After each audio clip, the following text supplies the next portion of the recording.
With the conclusion of the 2023 NFL Draft, the Chiefs added depth to their roster in drafting a versatile defensive back, an athletic edge rusher, and buttoned things up with a defensive back in the 7th round. So let's talk about it. But first, how about those?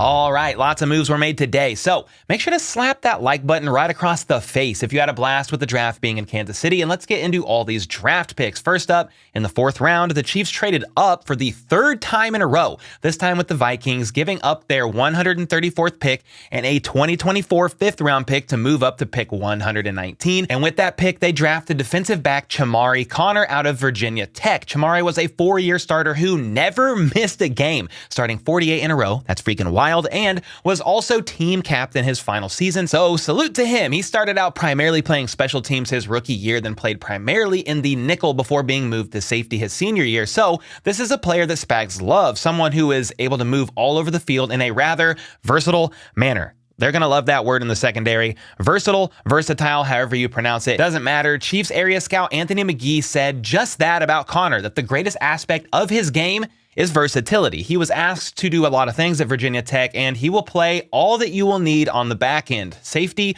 will probably be where he's at, that's what he said, but he can move around if needs be and will also more than likely be a heavy hitter on special teams. Chamarri himself said that special teams was a big part of his game at Virginia Tech. He takes it very serious and is something he plans on carrying with him into the NFL. He also mentioned that one of his favorite players to watch and study is Budda Baker, someone he aims to model his game after, and I like that a lot. So yeah, he's a player who loves the game and has a high IQ that, quote, can make up for a lack of explosiveness at times. Next up, the Chiefs selected edge rusher BJ Thompson, 166th overall in the 5th round. He's 6'5" with 34-inch arms, but on the lighter side at 243 or so pounds. However, he is quite the athlete, as you can see here. So a former basketball player and also a former defensive back. So he has some coverage ability if needs be and is known for his flashes of speed and bend, is quick off the line, and showed improved tape in 2022, which means he's only getting better. Chief scout Jason Lamb described him as a freaky athlete, saying his bend and flexibility to come off the edge is very impressive. He was 220 in college, weighed in at 240 during his pro day, and they think he could put on another 20 or so pounds. So any concerns about his lightweight should be fixed this offseason, at least that's the hope. He has the frame, and once he adds on the weight, Jason thinks BJ will fit in pretty well here. Great balance, great footwork, and they've spent a lot of time with him, and the coaches like what they see in him. And the only other thing about him, aside from his weight, is he's 26 years old, so definitely an older prospect, but the fact that he's still showing improvement in his game is a great thing. BJ himself said he is nowhere near where he feels his peak could be. And after that, the Chiefs actually traded away one of their 6th round picks, pick 178, to the Cowboys in exchange for a 2024 5th round pick. So they lost one of their 2 6s but gained a 2024 5th rounder, making up for the one they traded away earlier in the day when they moved up to trade for Chamarri Conner in the 4th round. Anyway, the next pick was then for defensive tackle Keondre Coburn out of Texas later in the 6th round at pick 194. This man is a massive human being at 6'2" and 332 pounds with great balance,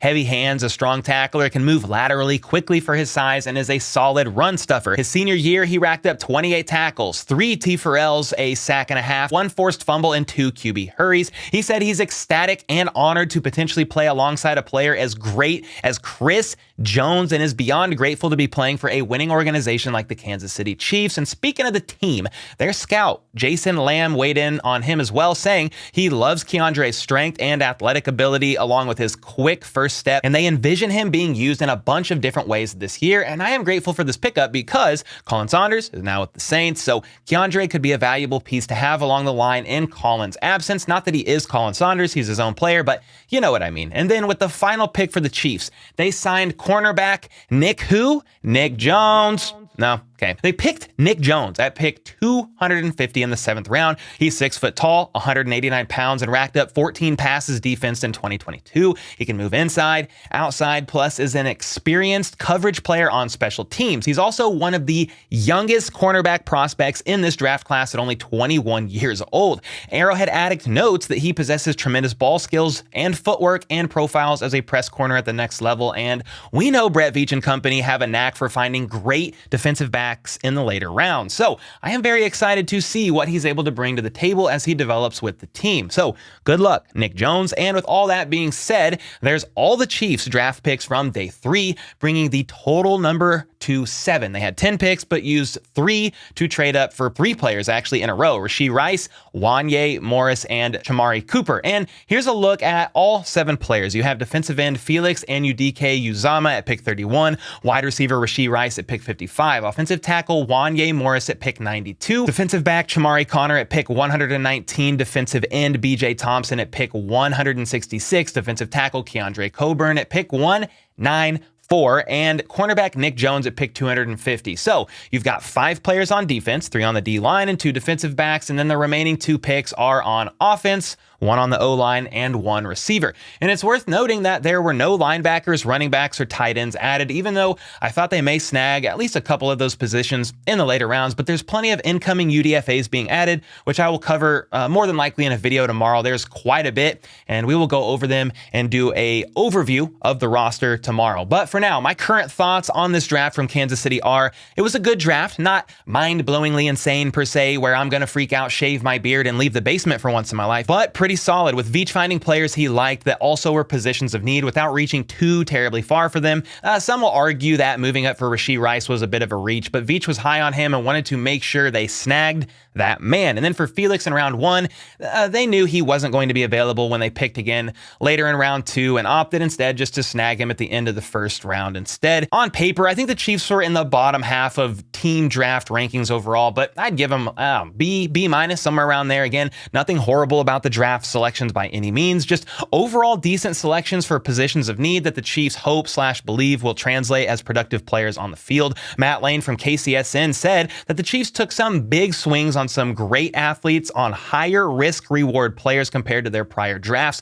Doing that in a quote unquote weaker draft is smart, in his opinion. He then said that he also likes the aggressiveness of Veach and the team to go get guys at the top of tiers rather than waiting for the final player to fall just to win a value game. In a draft class most saw as weaker, nailing spot on value may not be that useful in the long run. One rare hit is. And I think the key here is just got to see how it plays out. Don't want to jump to conclusions, see how some of these players take on when they learn the scheme, the playbooks through time, coaching, and how that translates throughout the offseason via OTAs, training camp, preseason, etc. before roster cutdowns. And then the ultimate test is, how do these guys translate on the field once they actually make the roster? Anyway, with all that being said, you guys got to let me know your thoughts on this draft overall for the Chiefs. What grade from A to F minus would you give them? Let me know in the comments down below. And until next time, let's go. Let's freaking go. How about those